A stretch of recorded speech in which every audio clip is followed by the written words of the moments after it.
செய்தி 3ஆம் அதிகாரம் 13-15 வசனங்களிலே ஆண்டவர் எதற்காக நம்மை அழைத்திருக்கிறார் என்று சொல்லப்படுகின்றது. அவரோடு இருக்க, நற்செய்தியை பறைசாற்ற, பேய்களை ஓட்ட, இந்த 3 காரியத்திற்காகவும் ஆண்டவர் நம்மை அழைக்கின்றார். கிறிஸ்துவர்களாகிய நாம் ஒவ்வொருவருக்கும் இந்த அழைப்பு கொடுக்கப்படுகின்றது. இன்னும் அதிகமாக ஊழியக்காரர்களுக்கும் அர்ப்பண வாழ்விலே தங்களை ஒப்புக் கொடுக்கிறவர்களுக்கும் கொடுக்கப்படுகின்றது. அவரோடு இருக்கணும். இயேசுவோடு இருக்கிறது என்றால் என்ன? அவரை போல பரிசுத்தமாக இருந்தால் தான் அவரோடு இருக்கணும்.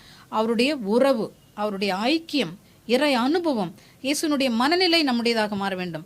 இயேசுனுடைய சிந்தனை நம்முடையதாக மாற வேண்டும். நம்முடைய சொல்லும் செயலும் இயேசுவை வெளிப்படுத்த வேண்டும். அவரோடு இருத்தல், ஜெபத்துக்கு நேரத்தை ஒதுக்குதல். 24 மணி நேரத்தில் ஆண்டவர் கொடுத்த ஒரு நாளிலே 10 பாகத்தை ஆண்டவருக்கு கொடுங்கள். 10 பாகம் வருமானத்தையும் பணத்தையும் மட்டும் அல்ல, நம்முடைய நேரத்திலும் 10 பாகம், 2.25 மணி நேரம், 3 மணி நேரமாவது ஒரு கிறிஸ்தவனும், சிறப்பாக ஊழியக்காரர்களும் அர்ப்பணமானவர்களும் ஆண்டவரோடு இருக்க நீங்கள் அதை அலாட் பண்ணணும். அது ஸ்ட்ரிக்டாக